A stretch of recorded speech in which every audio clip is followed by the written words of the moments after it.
Hello everyone, this is Alfia Tangsal, lecturer in physics, faculty of Arihant College of Arts, Commerce and Science. In the previous videos, we have observed the definition of gas, what are ideal gases, the difference between ideal gas and real gas, and most importantly, how is the pressure exerted by the gas. Today, we are going to see the kinetic interpretation of temperature.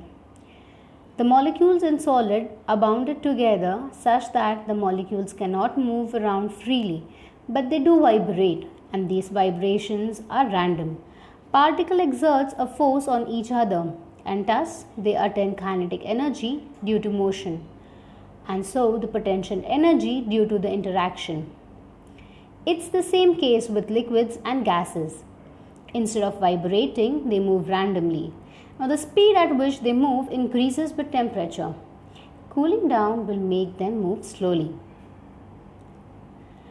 To obtain the equation, we are going to consider the pressure which has been obtained for cubical box. That is PV is equals to 1 by 3 nmv square, where n is nothing but the number of molecules in the sample.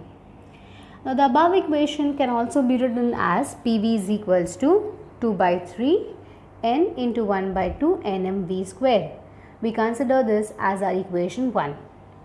Now the quantity which you observe over here, 1 by 2 nmv square, is nothing but the kinetic energy of the molecule in the gas. Since the internal energy of an ideal gas is purely kinetic, we have E is equal to 1 by 2 nmv square. We give this as equation 2. By combining equation 1 and 2, we get PV is equals to 2 by 3 E. Now comparing this result with the ideal gas equation, we obtain PV is equals to Kb into N into T, which is equal to 2 by 3 into E. E is equals to 3 by 2 Kb into N into T.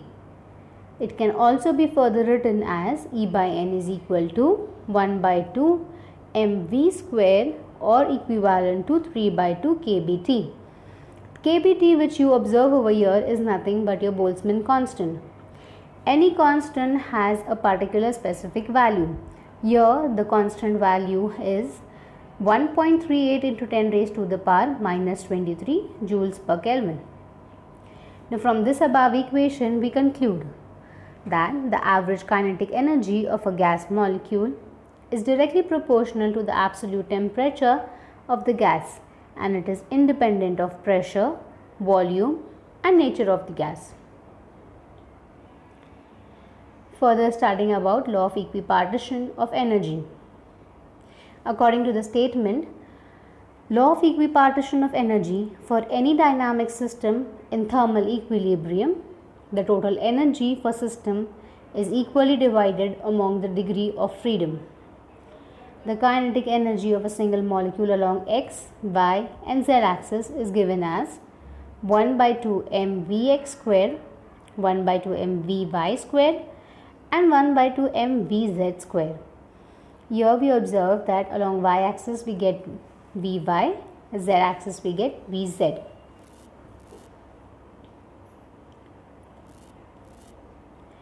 When the gas is at thermal equilibrium, the kinetic energy is denoted as 1 by 2 mvx square along x-axis, 1 by 2 mvy square along y-axis, 1 by 2 mvz square along z-axis. According to the kinetic theory of gases, the average kinetic energy of a molecule is given by 1 by 2 m into Vrms square equals to 3 by 2 kBt, where Vrms is the root mean square velocity of the molecule and Kb is known as the Boltzmann constant, and T here is the temperature. So the average kinetic energy per degree of freedom is given by kinetic energy is equals to 1 by 2 Kb into T. For today we would stop here. In the next class we will observe further. Thank you so much.